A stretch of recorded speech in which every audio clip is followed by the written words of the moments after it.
নমস্কাৰ ফ্ৰেণ্ডসকল, স্বাগতম জনাইছোঁ মোৰ আৰ্টেক আছাম জি9 চেনেললৈ। আজি পুনৰ আপোনালোকে ভাল খবৰ লৈছে। ফুড বিভাগৰ ফালৰ পৰা বহুতকেইটা চাকৰিৰ পদ মুকলি কৰা হৈছে নতুনকৈ। ইয়াতে আপোনাক 50,000 চেলাৰী লাভ কৰিব।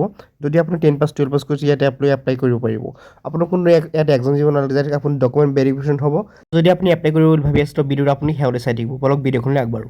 তো প্ৰথম আপুনি এইখন পেজলৈ গৈ পেজখনৰ লিংক মই ডিছক্ৰিপশ্যন দি দিছোঁ, তাৰ পৰা আপুনি ইয়াতে আহি যাব পাৰিব। ইয়াতে আপুনি পোষ্ট নেমসমূহ পাই যাব। পোষ্ট ছেফটি অফিচাৰ আছে, ভিজিটিং কনচালটেণ্ট, ষ্টুডেণ্ট কাউন্সেলৰ, লগতে আপুনি এপ্লাইসমূহ অনলাইন যোগ কৰিব পাৰিব। ইয়াত দেখুৱাইছে পুৰুষৰ লগতে মহিলা কিন্তু ইয়াতে এপ্লাইসমূহ কৰিব পাৰিব। আপুনি কিন্তু ইয়াতে ভাল এটা চেলাৰী লাভ কৰিব দেখুৱাইছে। 50,000 পৰা 60,000 কিন্তু আপুনি চেলাৰীসমূহ লাভ কৰিব। যদি আপুনি এপ্লাই কৰিব ভাবি আছে ইয়াতে এপ্লাইসমূহ কৰিব পাৰিব।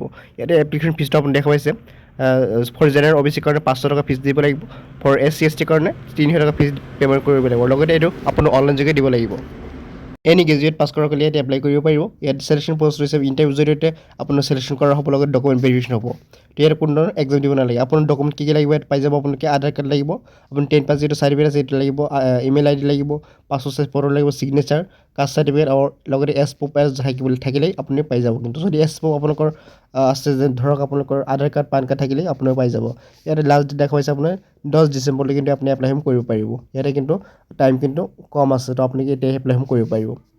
এপ্লাই কৰাৰ কাৰণে আপুনি ইয়াতে পেজত লিংকসমূহ পাই যাব। ইয়াত দেখুৱাইছে ক্লিক হিয়াৰ অপশ্যন ক্লিক কৰি আপোনালোকে এপ্লাইসমূহ কৰিব পাৰিব। যদি কিবা হ'ব কমেণ্ট জনাব, মই আপোনাক হেল্প কৰিবলৈ চেষ্টা কৰিম। তো ভিডিঅ'টো ভাল পালে লাইক কৰিব, আৰু যদি মোৰ চেনেলত হয় চেনেলটো ছাবস্ক্ৰাইব কৰি লগত থাকিব। এনেকুৱা আপডেট আপুনি ডেইলি পাই থাকিব সকলোৰে আগতে। লগ পাম অন্য ভিডিঅ'ত। ধন্যবাদ।